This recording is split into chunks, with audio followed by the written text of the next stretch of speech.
Now, when it comes to technology, it feels like we're going through one of those periods in history where everything's in fast forward, in particular, of course, because of AI. So we thought we'd take a moment and have a closer look at what technology trends are expected to really take off in 2026. Let's bring in technology journalist Will Guyatt. Will, great to have you with us. What is the sort of headline of your expectation on the way we all embrace AI? Is it just going to continue being asking quick, simple questions, or is it going to get much deeper than that?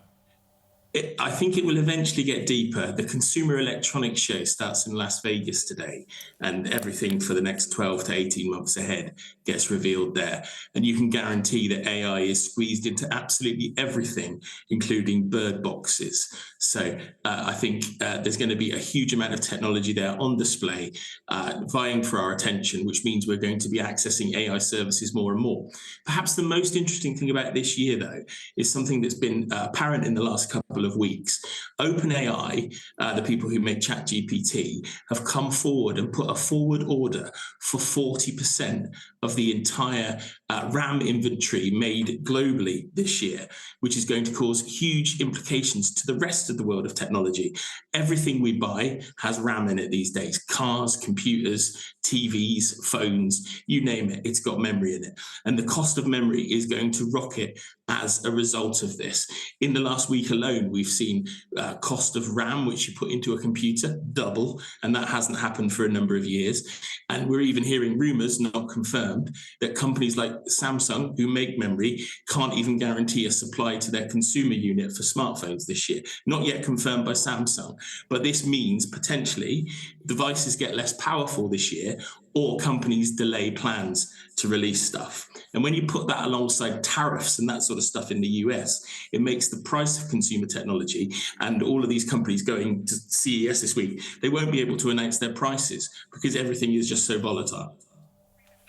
So interesting, isn't it? All that kind of stuff under play, and then obviously these incredible kind of pioneering things that are transforming how we use things. I saw about Lego debuting this kind of smart play system that reacts as you play, and I read the headline and it slightly blew my mind. Can you explain what's going on? Yeah, as a Lego nerd, I'm excited about this. It's the biggest thing that they've done in the last 50 years. It's essentially bringing microcomputing into a Lego block.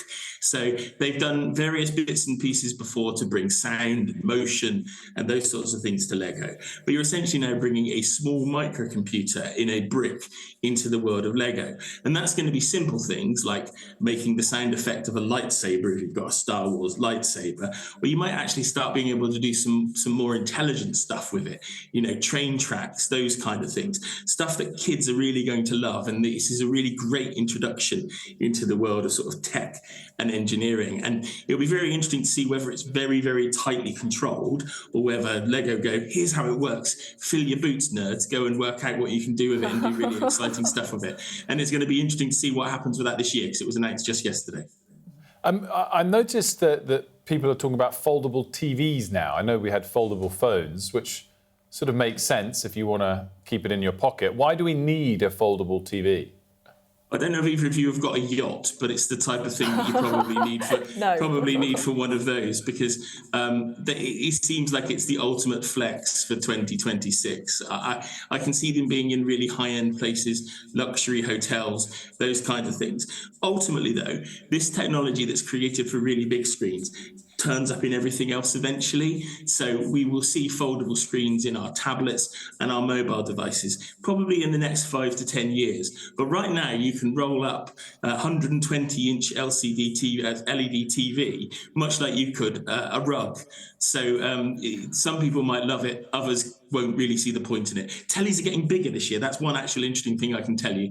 Samsung have debuted a 130-inch screen, and that's going to be the biggest they've got. And you need quite some wall estate for that in your home. Well, I think we've got one here. I think that's your Yeah, like our screens. Yeah, I think ours, this must be bigger. Yeah, look at this. Latest in tech. Yeah. Can put all sorts in this screen.